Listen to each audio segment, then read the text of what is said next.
Welcome to Chicken Adobo for the Soul, where two siblings talk about life like they know what they're doing. I'm Rachel. And I'm Terrence. And Rachel. Yes. How do you think you're doing this week? I'm doing okay. I think I know. I'm not going to sound too confident. I kind of know what I'm doing. I mean, you got your life more or less together. Cough, cough. Sure. Okay, so Such a loaded question. Yeah. Why do you think you've got your shit together this week? I probably center it around work, and I guess work was okay. Mm-hmm. I mean, I had dinner on the table almost every night. Was able to squeeze in some Netflix time. Did you chill? Yes. Nice. Yeah. Yeah. No, I think this week, I handled life like I knew what I was doing. What about you? I haven't woken up earlier than, 10 all week. Actually, this morning was a change of pace for me. I woke up at 8:30. Oh my gosh. That's the earliest I've been up in a while. Now you know what the world looks like at 8:30 in the morning. Yeah, because you have no freaking curtains in your guest room. I know. Don't change in the guest room. The sun was beating down on my face. Like I had no choice. I know. We're not at the curtains part of our home. Yeah. So for context, like I spent the night last night at Rachel's place, and I was staying in her guest room, which is, it's an east-facing house. Mm-hmm. So as soon as the sun's up, it's right in my face, and completely different from my house where I have curtains. I know. Nice. They're not blackout curtains, but they're enough to keep the sun off my face. Hey, I will say it gets pretty bright in my room, in the master bedroom, and I have blinds, but still bright. All right. So it's not just you. You just can't change in your room because... Yes, I don't. There is absolutely nothing there. Yeah. And you face the main road. Yeah. Your neighbors could see me doing whatever it is. Well, I mean... What are you doing? I've done nothing bad in your room. Thank you for that. Yeah, thanks. Yeah. I'm a good boy. We all know that's patently untrue, but... Mm-hmm. Yeah. Well, before we get too deep into this... we should probably explain that this is our very first podcast episode. Very first. Yeah. This is hi, it's very nice to meet you kind of episode where, we don't want you to be lost in all of this because at some point I'm going to call Terrence by his nickname. I almost said his real name, but so how about you go first? How about you introduce yourself to me like I've never met you before? Okay, let's just knock that name situation out of the window right away. So what Rachel's talking about is my family nickname. Everybody in the family calls me John, right? Because when I was born, my mom decided to name me Terrence John, right? That was my first name. I had two first names, Terrence John. And Filipinos being Filipino, right? They would always come up with some fancy, cute nickname. In my case, they just repeated John. And so growing up, everybody and their mom called me John. And so when Rachel and I first met, it was John from the very get-go. It was much later that she found out my name was actually Terrence. And I still have issues spelling Terrence sometimes. It's one R. Come on. Sometimes I'll put an A, like R-A. Yeah, no. So, like the way my name is spelled is the correct spelling. People will tell you otherwise, but Terrence is based on this Roman playwright back in the day, right? Terentius. And he had one R. No A's. Terence. Done. Simple. Elegant. Just like me. Psych. Rachel is spelled the correct way. E-L. It's like a Jewish name, right? I think. Hebrew, that's what it is, for sheep. Not as exciting as a Roman... What did you say? A Roman... Playwright. Okay. Yeah, definitely not as exciting. I could have been a farmer. He was like... You're saying your husband is a sheep person? A what now? He does things to sheep. Like? Feeds sheep. Yes. Provides for sheep. Houses sheep. Just kidding. You guys built this house with your two hands. No, you didn't. Anyway, no, sorry. Let's get back to who I am, I guess. Right? Who are you? Oh, man. Like, I think it's kind of telling that when people ask you who you are or what you are, a lot of the time people will always start off with talking about what their profession is. Like it's awful. It kind of is. Yeah, the profession defines them. They don't talk about their passion per se. They don't talk about hobbies right off the bat. Hobbies is something that has to be coaxed out of someone, right? They don't talk about their favorite color or their favorite anything really. It's, oh, I'm a banker. I'm a baker. I'm a, whatever. In my case, I'm an active duty naval officer, currently on shore duty, working on my master's degree at George Mason University. Wow, there's probably too much information already, but the last 4 years I've spent assigned to a U.S. Navy destroyer. It was stationed out of Japan, in Yokosuka, Japan. It had recently home port shifted, as in moved from Japan to San Diego. And after that 4-year tour, I'm now on shore duty, which is kind of like a time to rest and not be so stressed about the operations of a ship. So I'm working on my master's degree, and then by the next fall, I will be teaching undergraduate history at the Naval Academy because I'm so cool. Ooh, those undergrads. Oh man, yeah, they're gonna hate. They're me, actually. babies. Yeah. Remember that. They're still babies. Yeah, yeah. And you don't want to make babies cry. So they But you probably will. No. I'm a big tender. Oh, they'll softie. probably cry outside your class. Yes. I cried a lot outside of class. Wow. Okay. Well, since you have that tendency to cry, why don't you tell us a little bit more about yourself? Oh, who is me? Yeah. Who are you? Who is me? Yeah. Why do you cry? Well, I actually want to piggyback on what you said because I think I am definitely guilty of, talking about my profession. And I think in a way I'm okay with it. I think that what I do, I don't want to say it defines me in that sense because I live an exciting life as a property manager. Wow. I'm at the edge of my seat. I know. Hang tight. No, but I think my personality and my work ethic are very, very well blended. And I am in a way proud of that. Mm-hmm. Property management is obviously I don't think that that's anybody's dream job. I don't, but I don't know. I don't know. It could be. That kind of explains why you're like so big into Monopoly. Probably, yeah. Probably, but it's the element. So I came from, well, I guess I'll backtrack. I went to school because I wanted to teach secondary education. I wanted to teach English literature, and I wanted to be Robin Williams on a desk, and my students would reply back to me. Oh my God. Yeah. That one scene. Man. I did. Well, really, it all started. I had a creative writing teacher in high school, and she had this classroom was no windows. There were no windows. It was a brick wall on the first floor next to the weight room where you can hear the clanking over and over again. And the grunting. Yes. Yeah. Load me up, bro. Oh, so annoying. Another plate, bro. Yeah. Oh, man. But wall-to-wall books. Mm-hmm. And I wanted to be her. I mean, you kind of are there. I mean, for context, we're recording in your she shed. In my she shed. / office. Mm-hmm. And it is full of books. Yeah. There's a lot going on here. And she had a lot going on in her classroom. But yeah, I mean, I wanted to be her. And I don't know. Either it's supposed to happen later in life. It didn't happen in the timeline that I wanted. But, the older I get, the more I realize who needs a timeline.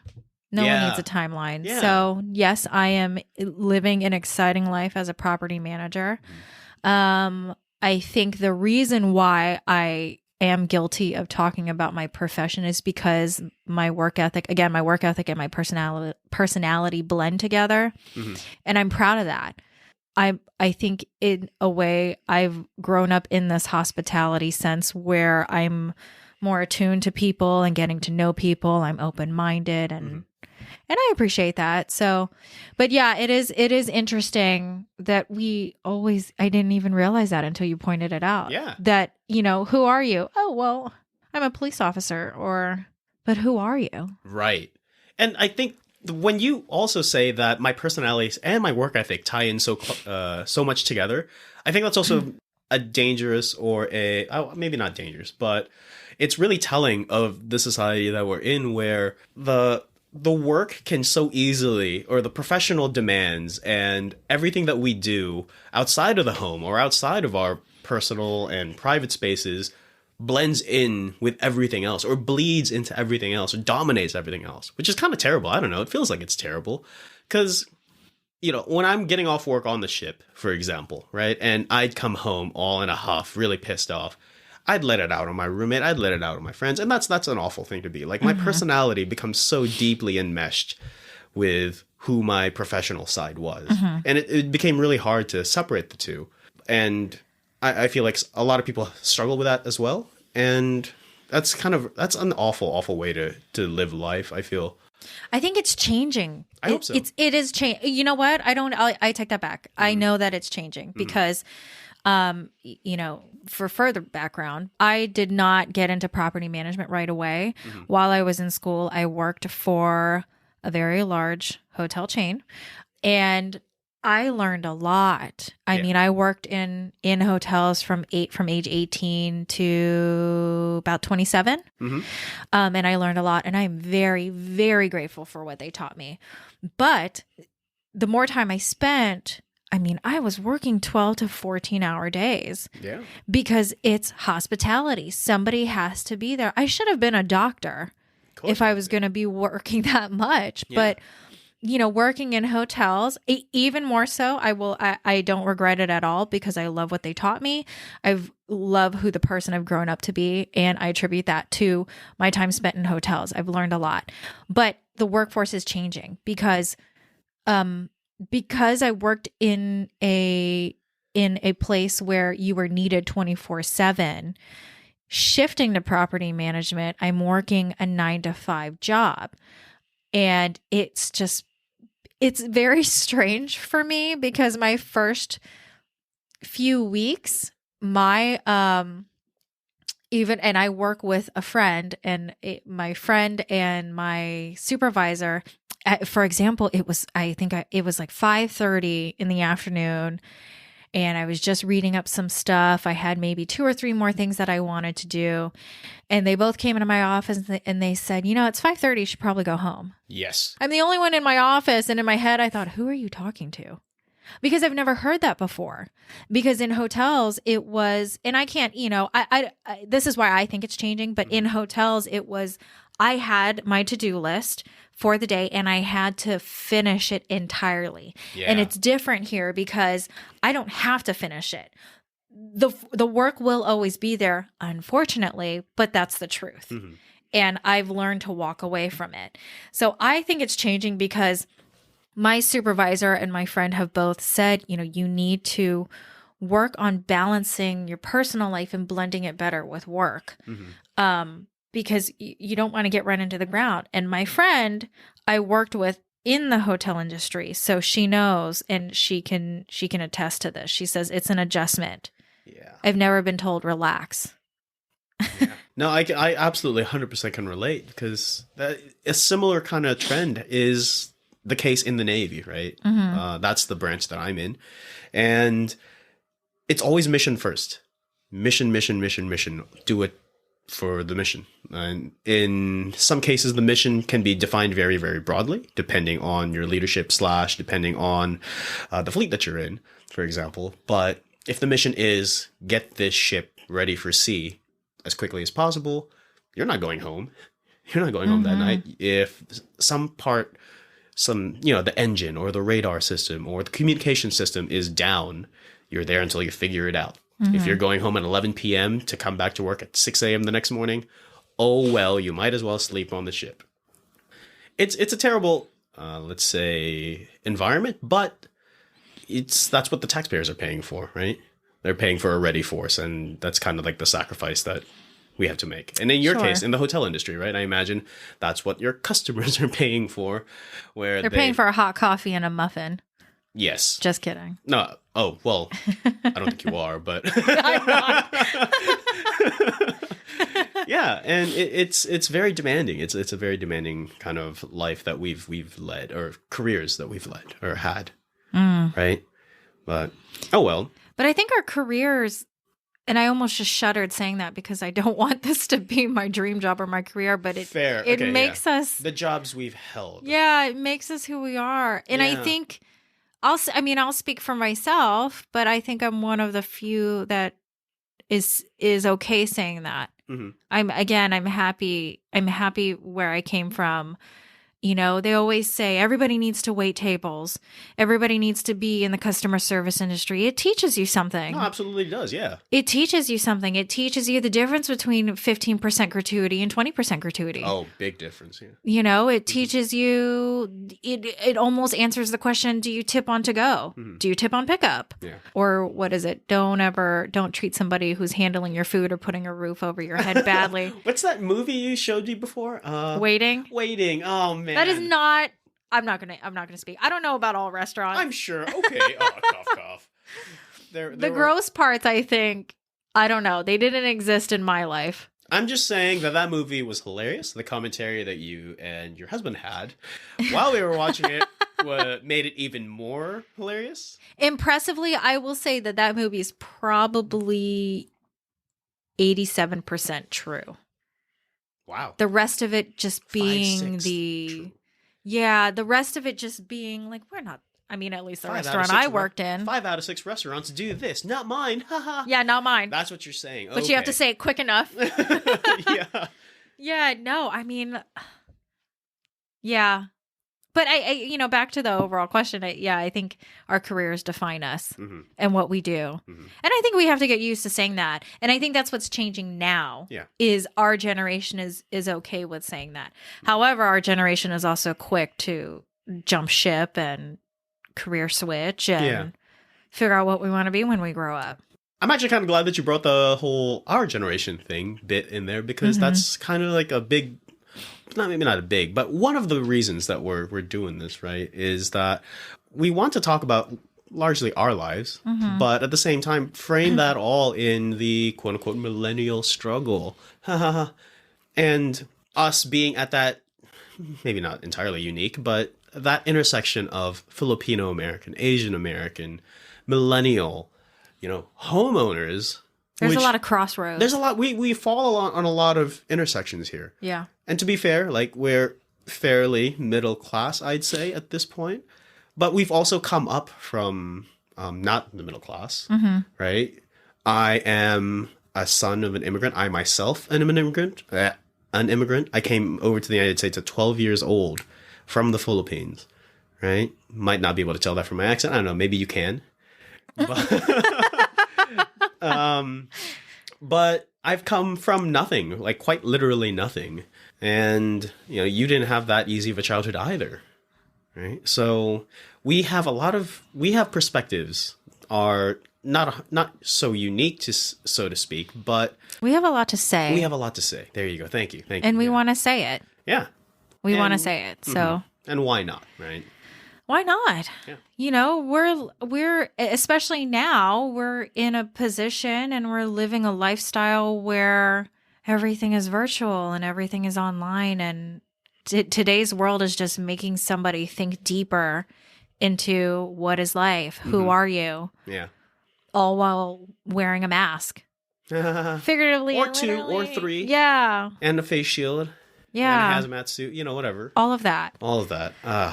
But yeah, I mean, that's, I think that answers the question, that, and also the point of this episode is why are we doing this? Is I think very plainly, we have a lot to say. Yeah. You and I want to be teachers. And I think that teachers have something to say. Teachers do have something to say. Right. Whether it's relatable, whether it's a life story, we just want to talk. Absolutely. And that's also another reason why we're doing this, right? Kind of like therapy. It's a nice way to just hang out in general because most of our adult lives, right, we've lived thousands and thousands of miles apart. The Navy's dragged me all over the place since 2010. Definitely not. Yeah. Oh man, that's such a long time ago. I didn't realize it was that long. Man. Okay. Anyway, yeah, I've been stationed in Norfolk, California, Japan, and then back to California again. And wow, thankfully now I'm here. Makes life a little easier. And yeah, being able to come here, hang out with you, do this podcast is super nice to do. Us getting to share thoughts and feelings and all that good stuff. Also a nice little side effect. At the same time, when we are recording this and we're going to be sharing this with the rest of the world, we'd like to cultivate or create a space, an environment for other people to cozy up to, find a place that's comfortable for them to hear about others who are sharing something similar, common struggle with them. Right? You know what I love is the type of space that I see us in. And this is probably because I think that I'm good at creating that type of space, but Yeah. Your quiet bar scene. Oh, yeah. I bartended at my hotel's bar. And it wasn't a very big hotel, but we had a small bar where I think at most I'd have maybe 8 people. Yeah. But that's still pretty nice. But that bar-esque kind of conversation where, you're not going to go to somebody randomly on the street and ask them, who are you? Right. But you're going to have that nice conversation. Yeah, I know. And they might stab you or something. I don't know. But, that kind of bar-esque conversation, dim lighting. For context, the lights are very bright in this room. Actually, yeah. But yeah, I think that's the atmosphere. I think when you're in a bar environment, and there's no alcohol here, by the way. Can we change that in the future? We can think about it. Oh, yes. But, when you're in that type of atmosphere and that environment, it changes a person. You want to open up more. You want to talk more. You want to be around people, socialize. And I want that for this. How about we jog back to your memory and how about you tell them how we met? Oh man. All right. Your memory, his memory is the best. And I say that with all of the sarcasm in the world. Okay, I was about to say, like, you're already framing me to be someone I'm entirely not. I have a terrible, terrible memory. I do remember when we met, not exactly like the day, but I know what had generally happened, right? So the show, let's be 100% clear here, right? And I guess this should also explain that we're not actual siblings. Yeah, we're not actual siblings. Oh man, there's a lot of explaining to do in this episode. Okay, so which one do we start with? How we met or the why we're not siblings kind of thing? Oh my God. Go with the how we met. Okay, great. So Rachel's grandpa. You got this. Oh my goodness. For the Filipinos listening, you already know the family tree, so keep up. Okay, yeah. So Rachel's grandpa is my uncle. And so that makes me her uncle. Oh my goodness. And then he died back in 2008. And so at the time I was living in California. California. Oh man, I miss California. Anyway, I was living in California. Rachel was living in... Still in Virginia. Born and raised. In Always in Virginia. Yeah, born and raised in Virginia, right? And they flew over to California for my uncle / her grandpa's funeral. And that's where we met. And I was like, hey, who are you? And she's like, hey, I'm Rachel. And I'm like, hi, I'm Terrence. Yes. No, it was John, I think. I think you said John. Yeah, because we were family, quote unquote. I didn't really know you. Yeah. And then we took a bunch of family trips to like San Francisco and random places. Because, yeah, we met in Sacramento. There you go. Let's put it that way, right? And then, they did the touristy thing while we were in California anyway, might as well. And from there, we just clicked instantly, right? We were kind of like kindred souls at that time. And we were complete degenerates, honestly. Yes. Looking back at all those Facebook posts from now. 08, 9, 10. Well, no, now only because I'm like resurrecting them. And I keep commenting on them from 10 plus years ago and bringing up how awful we were, right? Yeah, we were not classy. Yeah, we were definitely not classy people. And I don't know how classy we are now. Maybe a little more. Save it for another episode. Yeah, that's a whole other episode. Yeah. Oh, man. So that's how we met. Yeah, from there, after the funeral was done, we just kept in touch by Facebook. Skype was still a thing. Was a newish thing back then, yeah. It was brand new. Yeah. We were texting. Did I have a BlackBerry already by then? I think I had a BlackBerry by then already. Oh, God. You're aging yourself. Man. Yeah. This is before iPhones were like super widespread. The generation after us listening to this is like, what's a BlackBerry? Yeah. What? Don't you eat that? Anyway. That's a fruit. Yeah. Oh. Go back to the phone. All right. Back to the phone. Anyway. constantly just communicating that way. And by 2010, when I had decided to join the Navy, and they gave me the first choice of duty station, I chose Norfolk because, hey, Rachel was only going to be 3 hours away, really close. Right. And we've been close ever since. Mm-hmm. Before we make the other two feel insignificant, Mm-hmm. which some days they are, I do have two younger sisters. Actual sisters. Actual sisters. Mm. Actual sisters. And the four of us just jived really well. Mm-hmm. It was almost as if, and sometimes now I wonder what it would have been like if the four of us had grown up together. Yeah, absolutely. Yeah. Because there was a time when I was, I think 14 or 15, when my mom had a choice. She could have moved from California to the East Coast, either in Boston or here, or Georgia, I think, was her third choice, right? So I could have very feasibly ended up here. Mm-hmm. And we would have met a lot much sooner, that much earlier. And maybe or maybe not, we would have melded or gotten together. I think so. I like to think so. I'd like to think so too, but I think we got along so well back then, or when we did meet, because we were who we were by that point. You know, at 14, I don't know, man. I was a senior in high school. Yeah, so let's go back to the who are you question. I mean, that's what I'm saying though. Like at 14 and 15 or 15, whatever, I wasn't who I was when you met me in 08. Mm-hmm. 08, I would be 22. Wow, aging myself. All right. Wow. Man, or 21, actually. I was 21. Yeah. Anyway. Yeah, I wouldn't have been that person yet. And maybe or maybe not. I would have been like, wow, she's weird, stupid. Yeah, that's pretty accurate. Then gone back to playing video games. Yeah. You know, my sisters and I met John at our grandfather's funeral. And yeah, I don't know how else to say it other than, yeah, it kind of just felt like we grew up with you. Mm-hmm. And you seem to connect with each of us.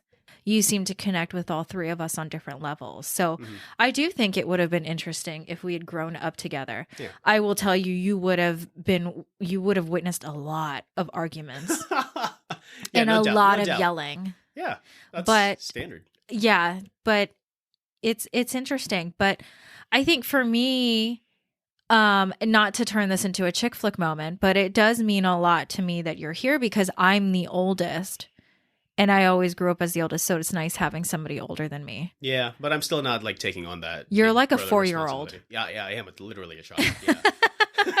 It's nice that you're there. I am the one who needs to be taken care of. The reason why I say older brother, for those of you listening, or for those of you who have not caught on, after us driving so well, we do tell people that we have an older brother. And John tells people that he has sisters. Right. And it's nice. Mm-hmm. It's nice. I actually still have the pictures that I gave you from that photo booth. Yep. And, you know, all of your friends on the ship when you were away, and you told them that you all had sisters. Yeah. So, okay, for context here, right? On my very first deployment after I had joined the Navy, Rachel, Amanda, and they sent me a care package. There was like a sock in there, a sock puppet. There was a sock puppet. Oh my God, your memory is good. That's the only other thing I remember in there, plus the pictures. I think we put Spam in deodorant. We did. I probably ate the Spam like right away. We put Spam in deodorant. Good. That's very thoughtful. Thank you. Yeah.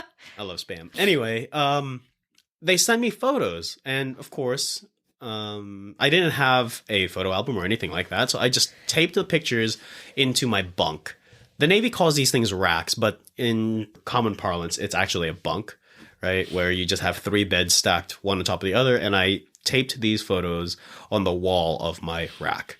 And sure enough, people are walking by, and they see the photos and be like, "Hey, Terrence," or "Seaman Peavy," or "Peavy, hey man, who are those girls in that photo?" Mind you, these are like, you know, high school kids. And these are grown-ass men asking about hollering at my sisters, or hollering at my cousins, known cousins, / nieces, actually nieces at the time. And so in order to get them to back off, I would just bark back, "No, those are my sisters. Like, back off, back the F off," right? I didn't know that. That's so nice. Yeah, no, get out of here. And I just... No chick flick moment. Yeah, I just stuck to it. I just stuck to that story, because if I said, "Oh, they're my cousins," or maybe anything else, they'd still be pressing. It's a larger window of opportunity. Yeah, But if I just played the role of big brother and like, no, back off, dude, they'd stop. And they did, which was really nice. So That's from nice. from then on, it was just constantly, hey, these are my sisters. Man. So that's the story. That's why we're two siblings talking about life as if we knew what we're talking about. Yeah. Where there are air quotes around siblings. Yeah. You don't get to see that while you're listening to us, but, when this gets posted on Whoa. whatever, Too much spotlight. it's going to happen. I want to be a sidekick. Okay, anyway. No. I do want to ask you a question, and just so everybody knows, the four of us still get to know each other, and we learn certain things about each other, obviously because we haven't grown up with each other. But your last name is Viernes, but that was not your last name when we met. No, absolutely not. Although that was the family name. That was because Paran is your My biological father's name. Yeah. I remember you joining the Navy, and then I remember you telling me, hey, I'm a Viernes. Oh, yeah. So is there any reason why you took back Viernes? So, yeah. I'm just curious. No, that's fine. Viernes is my mom's last name, right? And that's how my mom and your grandpa were siblings. I know. So there's the connection there for those who Still, were the not keeping Filipinos track. listening probably were taking notes. They've already figured They it already all have out. our family tree Yeah, down. they've already gotten like all the, second cousin, third They've cousin already relations listed it figured out. Man. Oh. Filipino families are huge for those Too who much. don't know. It's huge. It's wild. Yeah, it's nuts, man. Anyway, my mom's maiden name, right? Viernes. Married my dad, last name Paran. And I grew up without my biological father. He left my family when I was 8, I think, or 7 maybe, if not younger. And I just grew up without him around. And he had zero impact on my life. He had no bearing whatsoever on who I was, what I became, how I looked at life. I just knew he was an absentee. And I've always had other father figures to fill that gap in. So I never sought for him or needed him for anything. And because my last name, Paran, was a reflection of him as a human, that he contributed sperm to my mother's egg. Right? I didn't want that in my life anymore. And I related a whole lot more to my mom's side of the family. And you were on that side of the family, so hell yeah. And my mom sacrificed a whole lot more to actually get me to where I was. And so changing my name to Viernes is partially, no, not even partially, largely because of her. Right? And it didn't hurt that it got me closer to this side of the family too. Yes, I was going to say, I don't mean for this to sound selfish, but I remember when you told us that you changed your name. You selfish prick. Yes. And I remember thinking, yes. Yeah.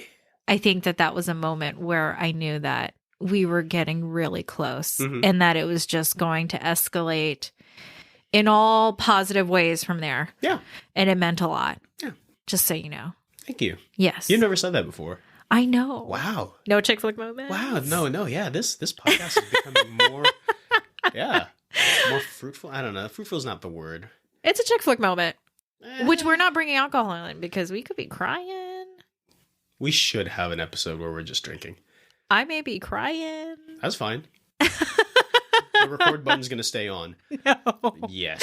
At least they can't see me because I may be ugly crying. If this does get big enough, we're going to live stream. I'm going to need more deodorant.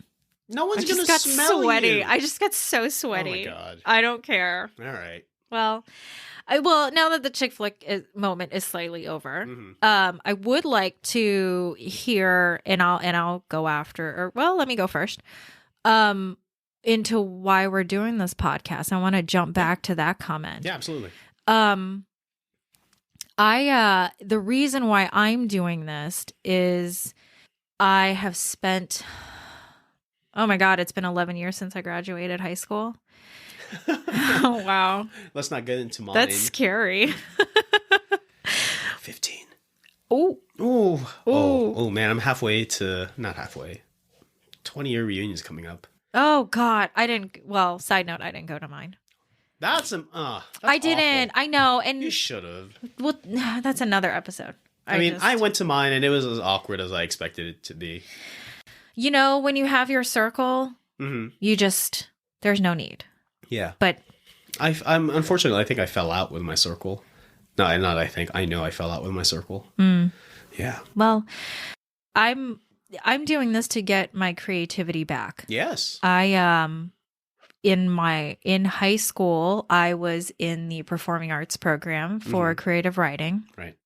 Where, and I shouldn't be ashamed to say this, but it does make me laugh. But you are. I know I am. I don't know why I thought I was so good at rhyming poetry. Oh my god, know. you're so couplet basic. I'm so basic. And It's fine. Everybody's got to start somewhere. So I was in creative writing from sophomore to senior year, and I loved it. Loved it. Like I said, I wanted to be my high school teacher. Yeah. And I wanted to do that for my students, whatever she did for me. But I believe I had a lot of creativity, and I think everybody does. Anybody does. yeah, it's high school. You don't have taxes to pay. You don't have a house to purchase. God. Oh gosh, yeah. But it's scary when you graduate high school. All those movies, they don't what tell you now? what happens afterwards. Yeah. The tutorial is over. What do I do now? And I hate to say it this way, but I think the creative part of me, I think she died and I'm trying to bring her back. Good. And I really want to do that because I don't want to have to tell people I'm a property manager when they ask me, who are you? Yeah, because then now you can say, I also have a podcast. Words. Blah, blah, blah, blah, Yeah, blah. blah, blah, blah, blah. Yeah, I was going to say another word, but, let's keep it clean. As a sidebar, just so everybody knows, we have one ground rule so far, God. and that is we're going to try not to curse on this show. Sorry. I'm going to bleep that out. Don't worry. I've been doing so well. You've been doing really well. Yeah. But I could see your lips, like almost trying to say it. Yep. So the one ground rule we have is to try not to curse. And I think it's important that we don't. Just want it to be semi-family friendly. I want it to be a classy show. I guess you can only say the F word when you're in a suit and tie holding a martini glass. That's very classy. James Bond never said that. Another reason why you should not say it. I'm not trying to seduce anybody here. I wish I did, but I'm not. Okay. I'm closing the sidebar so that way people know our ground rule. Yeah, I mean, I'm just saying I'm not that smooth. So. Our one rule. But I'm doing this podcast to jump back to that is I'm trying to get her back. 2009 Rachel was, I think, very creative with her words and with just the wheels were just spinning. Yeah. And when you go to college, when you join the workforce, it changes and it's sad. And that's such a long timeline. From 2009 to now, I've been trying to get her back. So you're trying to say that Rachel's trying to get her groove back? Stella. I'm not giving into that. Dad jokes. Come on, man. Oh, that was a good. I thought that was a good one. Yes, I'm trying to get my groove back. Heck yeah. All right. It's important. It's important to me. Yeah, I want to do that. This is to explore my creativity. I've got some projects lined up, piled in my she shed that I've been thinking about tackling for a very long time. And I think now is an opportunity to do that. Yeah. And I think another reason why I'm doing this podcast is because I think it allows us to get closer. Yes. And it allows me to say things that I'm not always good at speaking for myself. And I think I think as the years went on, I just remained very quiet. Yeah. And I've become one of those people where in an argument, I think, God, I should have said that. Why didn't I say that? And I don't want to do that, but And I'm okay with being quiet, but I think that in a way I still have a lot to say and I want to say those things in a safe environment with somebody who I am very comfortable with. And it's therapeutic. Yeah. It's been very therapeutic. Yeah. I mean, it even predates the actual podcast that we're doing, right? We've hung out, gone to cafes, or gotten, not boba, we're not that super Asian. Actually, we should get boba sometime. Focus. I mean, we haven't had any in a while. Focus. Okay, sorry, folks. So what I'm saying is that, yeah, the whole back and forth therapeutic conversation has gone well before just a podcast. Like, what, the last time we hung out was last weekend? We got pastries and stuff? God, we got a lot of pastries. You got a lot of pastries for Marcus, not just for you. It was a shared endeavor. I did eat a lot of pastries, though. Yeah, me too. It's okay.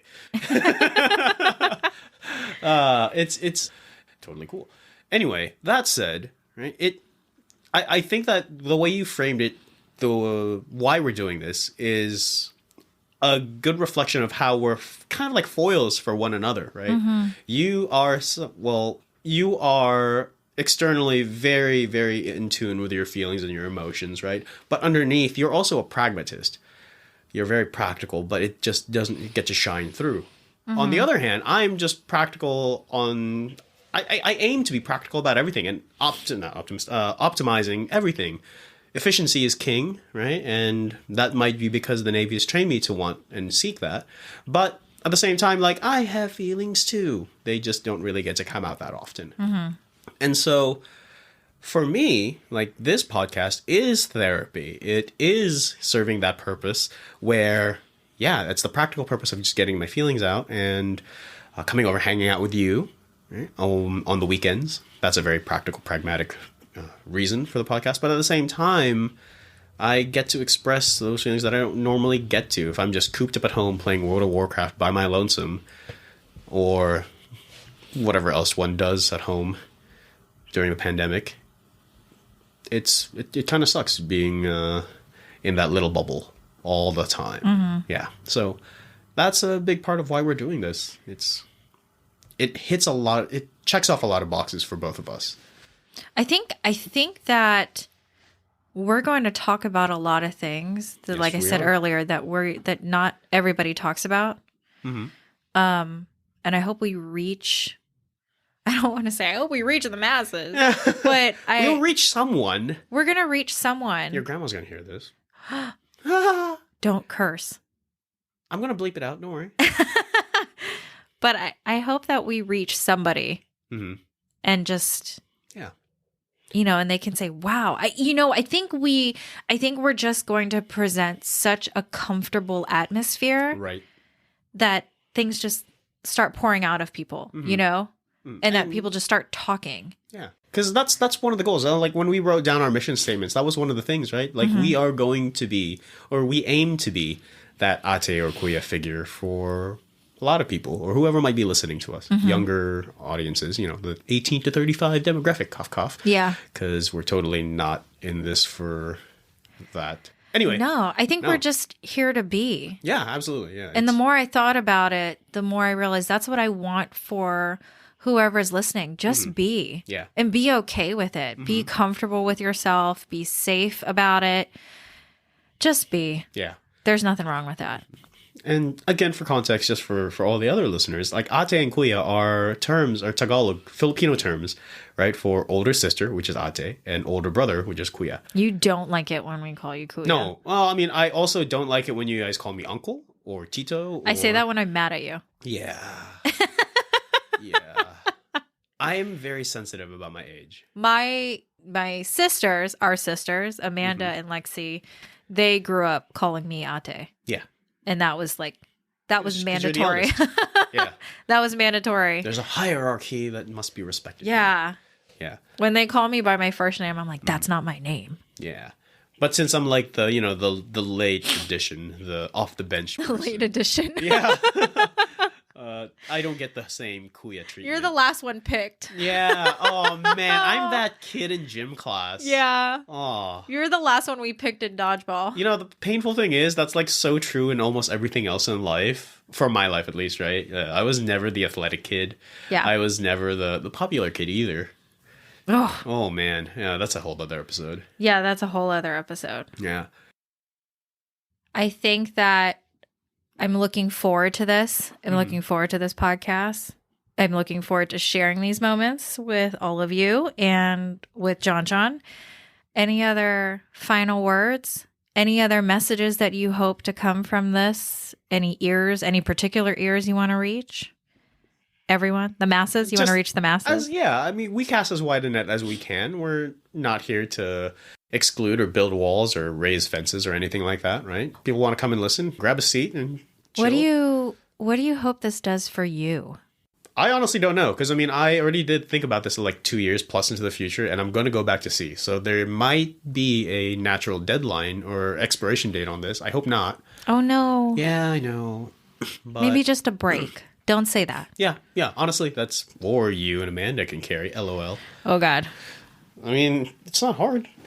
Well, I hope it does something for us as individuals. Yeah. I'll just say that. I hope something does come of this. Whatever it may be. Oh, I didn't get to mention that. Yeah, like I'm a historian in training, right? A professional historian in training. And this is a primary source of the times and the lives of 2021, right? From our very unique point of view, from our middle-class, millennial, Asian American, Filipino American point of view.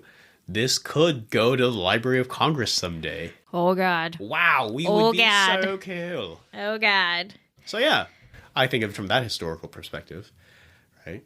Goodness. You never know. We got a long way to go, kid. We got way too long to go. Well, we thank all of you guys for listening. And we hope that you tune in for our next episode where we're just going to talk the life away.